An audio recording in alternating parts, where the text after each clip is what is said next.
Doctor Yunus আমাদের থেকে বিদায় নেওয়ার জন্য আইসে, তো কথাগুলো শুনেন।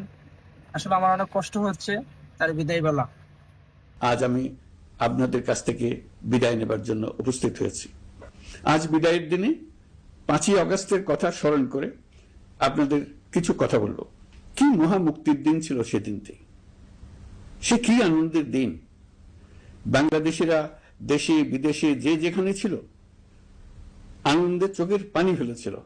দৈত্যের গ্রাস থেকে তরুণ ছাত্রছাত্রীরা দেশকে বের করে এনেছে, দেশ মুক্ত হয়েছে।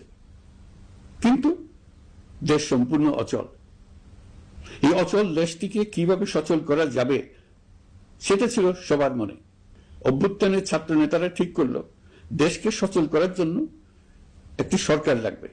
সরকার গঠন ও চালাবার জন্য তারা আমাকে খবর দিল। আমি তখন বিদেশে, আমি দায়িত্ব নিতে রাজি না। তারা জাতির প্রতি কর্তব্য পালনের কথা বলে আমাকে রাজি করালো। 18 মাস পর এখন আমার যাওয়ার পালা।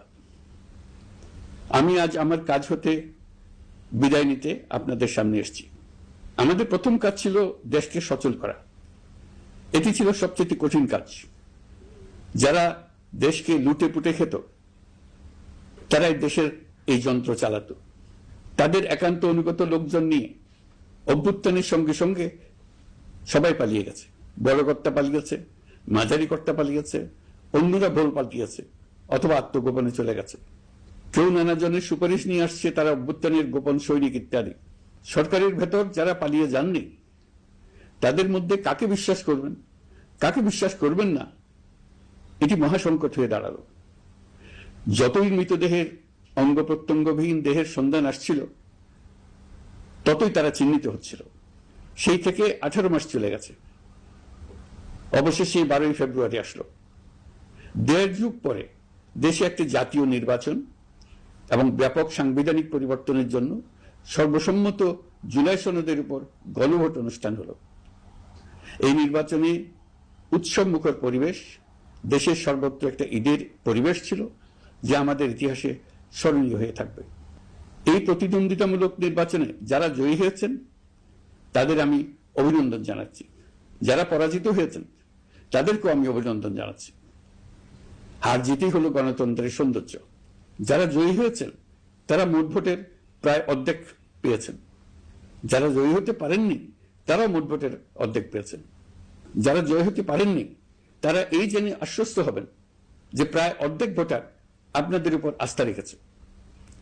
আগামী দিন নতুন সরকার দায়িত্ব গ্রহণ করবে। এর মাধ্যমে আমাদের 18 মাসের দায়িত্বের সমাপ্তি হবে। 24শে জুলাই মাসে বাংলাদেশের মানুষ এক অভূতপূর্ব অভ্যুত্থানের মধ্য দিয়ে তাদের মুক্তি, আকাঙ্ক্ষা ও মর্যাদার দাবি উচ্চারণ করেছিল। সেই সময় দেশ একটি গভীর রাজনৈতিক, অর্থনৈতিক, প্রাতিষ্ঠানিক ও মানবিক সংকটে নিপতিত ছিল। রাষ্ট্রযন্ত্রের উপর মানুষ আস্থা হারিয়ে ফেলেছিল। গণতন্ত্র হয়েছিল ধূলিসাৎ, ভবিষ্যৎ ছিল অনিশ্চিত। ঠিক সেই সংকটময় সময়ে আমাকে আহ্বান জানানো হয়েছিল একটি লক্ষ্য সামনে রেখে বাংলাদেশকে আবার স্বাভাবিক জীবনে ফেরানোর জন্য 3টি দায়িত্ব দেওয়া হয়েছে: সংস্কার, বিচার এবং নির্বাচন। আমি ও আমার সহকর্মীরা সবাই আমরা সেই অঙ্গীকার রক্ষার চেষ্টা করে গেছি। কোথায় কতটুকু সাফল্য অর্জন করতে পেরেছি, কোথায় ব্যর্থ হয়েছি, সে বিচারের ভার আপনাদের উপর থাকলো। আমাদের প্রচেষ্টায় কোনো ঘাটতি ছিল না। আমরা মানবতা বিরোধী অপরাধ, দুর্নীতি ও অনিয়মের বিচার প্রক্রিয়াকে রাজনীতি ও প্রতিশোধের ঊর্ধ্বে রেখেছি। আমরা ভঙ্গুর প্রতিষ্ঠানগুলোর প্রশাসনিক, বাণিজ্যিক, আর্থিক সংস্কারে হাত দিয়েছি, যাতে ভবিষ্যতে কোনো সরকার জনগণের ইচ্ছার বিরুদ্ধে নিজেকে স্থাপন করতে না পারে। আর সর্বোপরি আমরা একটি উৎসবমুখর, অবাধ, নিরপেক্ষ, শান্তিপূর্ণ, পরিচ্ছন্ন ও বিশ্বাসযোগ্য জাতীয় নির্বাচনের আয়োজন করেছি, যার মাধ্যমে জনগণ আবার তাদের ভোটাধিকার ফিরে পেয়েছে। এই নির্বাচন কেবল একটা ক্ষমতা হস্তান্তরের প্রক্রিয়া নয়, এটি বাংলাদেশের গণতান্ত্রিক ব্যবস্থার নতুন অভিযাত্রার সূচনা, নতুন বাংলাদেশের জন্ম। এই অর্জনের পেছনে যারা ছিলেন, জুলাইয়ে রাস্তায় নেমে আসা প্রতিবাদকারী তরুণ তরুণীরা, সেই সাহসী মানুষগুলো, শহীদ আহতরা, তাদের প্রতি আমি গভীর শ্রদ্ধা ও কৃতজ্ঞতা জানাচ্ছি। তাদের অভূতপূর্ব ত্যাগ ছাড়া এই পরিবর্তন সম্ভব হতো না। এই প্রক্রিয়া সফল করতে দেশের আবালবৃদ্ধ বনিতা সকলেই সহযোগিতা করেছেন। প্রাতিষ্ঠানিক দিক থেকে দেশের রাজনৈতিক দলসমূহ, নির্বাচন কমিশন, সকল আইনশৃঙ্খলা বাহিনী, সশস্ত্র বাহিনী, সরকারি কর্মকর্তা কর্মচারী ও প্রশাসনের প্রতিটি স্তরের সদস্যরা আন্তরিক সহযোগিতা করেছেন। আপনাদের প্রতি আমার আন্তরিক কৃতজ্ঞতা রইল। আপনাদের ধৈর্য, পেশাদারিত্ব ও আস্থার উপর ভর করেই এই পথ চলা সম্ভব হয়েছে। প্রিয় দেশবাসী, 24-এর গণঅভ্যুত্থানের সময় দেয়ালে দেয়ালে তরুণরা যে নতুন বাংলাদেশের স্বপ্ন এঁকেছিল, তার কেন্দ্র ছিল প্রাতিষ্ঠানিক সংস্কার।